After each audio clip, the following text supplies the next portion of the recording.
కలకత్తాలో జరిగిన వైద్యురాలి మీద దాడి ఘటన, ఆమెను అత్యంత పాశవికంగా హత్య చేసిన ఘటన నిజంగా ప్రతి ఒక్కరి మనసుని కలిచివేస్తుంది, మానవత్వము హృదయము ఉన్న వాళ్ళకి. ఎందుకంటే అంత భయంకరమైన హత్య చేయాల్సిన అవసరం లేదు. ఆమెకు అంత అత్యాచారం చేసి, అది ఒక్క వ్యక్తి చేసిన అత్యాచారం అనడానికి లేదు. వార్తాపత్రికల్లో నేను చదువుతున్నాను 3 రోజుల నుంచి.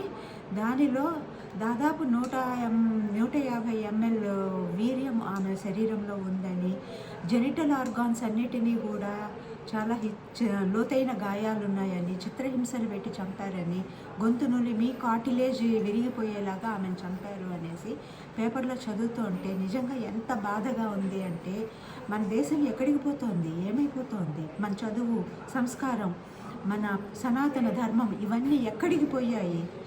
ఇవేనా మన భావితరాలకు మనం అందించే కానుకలు? మనం ఆడవాళ్ళని రక్షించుకోలేని సమాజంలో మనం బ్రతుకుతున్నామా? ప్రపంచం మొత్తం యావత్తు మన వైపు చూస్తోంది అని అంటే, ఇటువంటి పనికిమాలిన హేయమైన చర్యకి, ఇంత అమానవీయమైన చర్యకి మనం చాలా సిగ్గుతో తల వంచుకోవాలి. మన చదువులు ఎందుకు వస్తున్నాయి? మన చదువులు ఏం నేర్పిస్తున్నాయి మనకి మానవత్వం అనేది లేకుండా మనం తయారవుతున్నామా అనే బాధ అనేది నాకు చాలా కలుగుతోంది. ఇందుకు ముఖ్యమైన కారణం ఏంటి అని అంటే, తల్లిదండ్రులు చిన్నప్పటి నుంచి పిల్లల్ని చదువుల పట్ల శ్రద్ధ చూపెడుతున్నారే కానీ వాళ్ళ పర్సనాలిటీ డెవలప్మెంట్ గురించి ఎక్కువ ఆలోచించడం లేదు. వాళ్ళు ఏ రకంగా తయారవుతున్నారు అనేది ఆలోచించడం లేదు.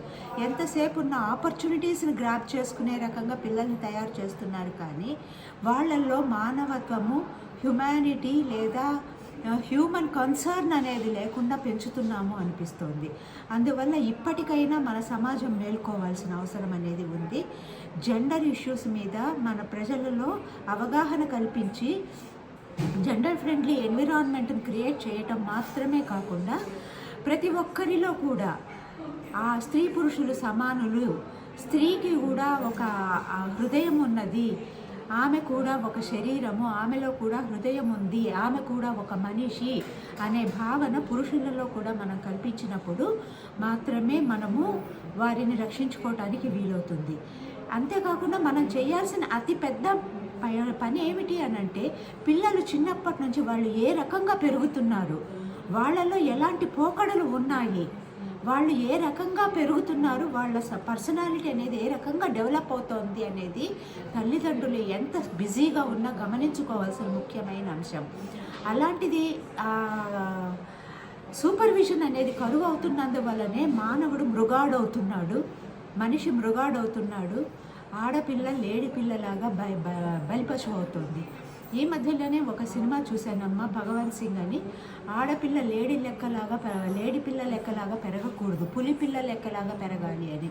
కాబట్టి ఇప్పుడు తల్లిదండ్రులు వాళ్ళ ఆలోచనలను కొంత మార్చుకొని అమ్మాయిలకు కూడా సెల్ఫ్ డిఫెన్స్ టెక్నిక్స్ అనేది నేర్పించాలి. ఆ ట్రైనింగ్ అనేది చిన్నప్పటి నుంచి ఇప్పించాలి. మనం లలిత కళల మీద ఎంత ఆసక్తి చూపెడతామో మార్షల్ ఆర్ట్స్ మీద కూడా అంతే ఆసక్తి చూపెట్టి మన పిల్లల్ని పులి పిల్లల్లాగానే తయారు చేయాలి. ఎలాంటి ఇబ్బందులు వచ్చినా, ఎలాంటి సిచ్యుయేషన్ వచ్చినా వాళ్ళని వాళ్ళు రక్షించుకునే విధంగా ఒక సైనికుల్లాగా తయారు చేయాల్సిన అవసరం అనేది తల్లిదండ్రుల మీద ఉంది, సమాజం మీద ఉంది. సమాజంలో ప్రతి ఒక్కరూ ఈ విషయాన్ని గుర్తించుకొని వాళ్ళ పిల్లల్ని బాధ్యతాయుతంగా పెంచడంలో సహకరించుకొని, పిల్లల్ని బాధ్యతాయుతంగా పెంచడం వలన వాళ్ళు మంచి పౌరులుగా ఎదగగలుగుతారు. అంతేకాకుండా ఈ బాధ్యత అనేది ఉపాధ్యాయులు కూడా తీసుకోవాలి. మన క్లాసుల్లో ఇప్పుడు చిన్న తరగతుల్లో ఎక్కడా కూడా మోరల్ క్లాసెస్ అనేవి లేవు.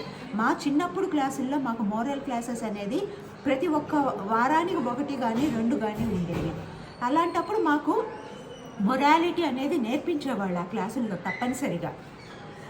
అటువంటి క్లాసులు లేకపోవడం వల్ల మొరాలిటీ అనేది తగ్గిపోవడం వల్ల కూడా ఇలాంటి సంఘటనలు అనేవి జరుగుతున్నాయని నా అభిప్రాయం. అందువల్ల మన కరిక్యులం కూడా చేంజ్ చేయాల్సిన అవసరము ఉంది. అలాగే కరిక్యులంలో ప్రతి ఒక్కరికి, ముఖ్యంగా ఆడపిల్లలకి సెల్ఫ్ డిఫెన్స్ ట్రైనింగ్ అనేది ఇవ్వాలి. జెండర్ ఫ్రెండ్లీ ఎన్విరాన్మెంట్ అనేది చేయాలి. అలాగే మన కరిక్యులంలో జెండర్ ఫ్రెండ్లీ ఎన్విరాన్మెంట్ ఎలా ఉండాలి అనేది కూడా మన పిల్లలకు మనం నేర్పించగలిగితే బాగుంటుంది. ఈ విషయంలో ఉపాధ్యాయులు కూడా సరైన పాత్ర వహించాలని నేను కోరుకుంటున్నాను.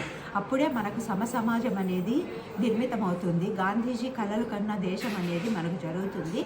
ఒకప్పుడు భారతదేశం ప్రపంచ దేశాల్లో నంబర్ 1గా ఉండేది. ఇప్పుడు కూడా ఆ స్థాయికి రావాలి అనంటే ముందు మన సమాజంలో మార్పు రావాలి. ఆడపిల్లల్ని మగపిల్లల్ని సమానంగా చూసే స్థాయి మనలో పెరగాలి. అప్పుడు మాత్రమే మనకు ఆ సమసమాజం అనేది వస్తుంది. భారతదేశము నంబర్ 1 ప్రపంచ దేశాల్లో నిలబడుతుంది.